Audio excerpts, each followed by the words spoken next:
Здесь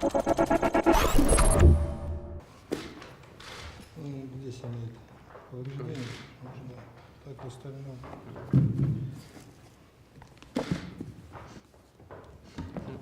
И надо, безусловно, поблагодарить и наших военных из числа сотрудников спецназа, из группы поиска и спасения экипажа, и сирийских военнослужащих за то, что они смогли достать этот самописец, который, безусловно, поможет нам разобраться в том, что произошло. Спасибо. Well, now I'm joined by former Minnesota governor, political commentator, and host of Off the Grid, Jesse Ventura. Governor, thank you so much for speaking with me today. We're going to talk, of course, about the Russian jet that was shot down by Turkish air fighters. Of course, we're still getting new information on the flight path, whether the pilots received warning before being shot down. You say that Turkey overreacted. What's your take on what we know, at least so far, about what happened yesterday? Well, I only know what I'm hearing on reports from mainstream media for the most part, and you have to take that with a grain of salt because mainstream media isn't always accurate when they report. But the thing that troubled me was that they indicated that this plane was maybe 1 kilometer inside Turkish airspace. And I think to myself, how can that be a death penalty for that? I mean, the pilot could have screwed up. Many things can happen. And why is this prevailing attitude throughout the world, really? Shoot first and ask questions later? I mean, that seems to be the attitude that the world has today, from the highest echelons of government all the way down to local police forces. Shoot first and ask questions later. It seems to me that this whole thing could have been resolved without a death. And yet there's been deaths because of going through someone's airspace? Right. I mean, we're talking at most 17 seconds that Turkey says they crossed the plane. And when you look at the map, it's just a little sliver of Turkey. Turkey says that this was a spontaneous reaction, that they warned him several times. But there are a lot of people, a lot of experts saying that this was a planned provocation by Turkey. Do you believe that this was planned or spontaneous? I don't know. I can't put myself in a position to give you an opinion on that, but it certainly raises the thought level on it. It does to me.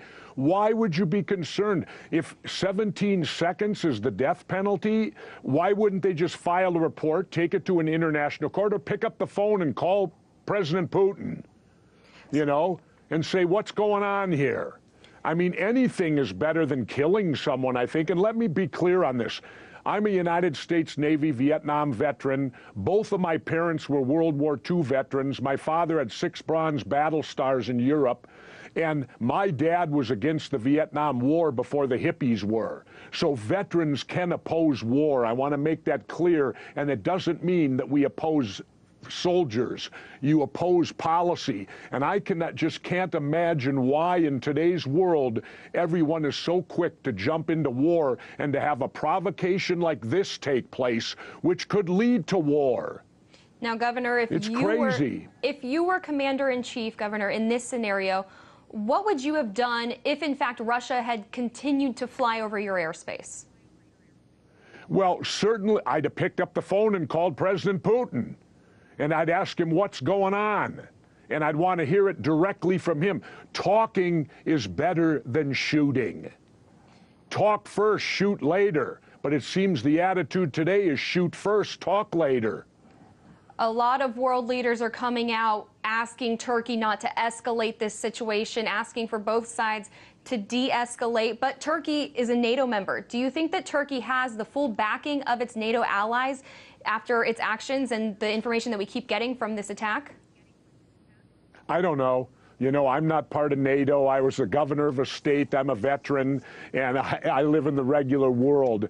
And I look at this situation, though, and it, this is the type of thing, the Cuban Missile Crisis. I lived through that in Cuba. This stuff's been going on my entire life, and I'd just like to make this statement. Can't the world listen to John Lennon for just 1 decade and give peace a chance? I mean, we've been at war literally my entire 64 years on the planet when you count the war on drugs. And that's a war also. But it's war after war after war after war. And quite frankly, I'm getting tired of it.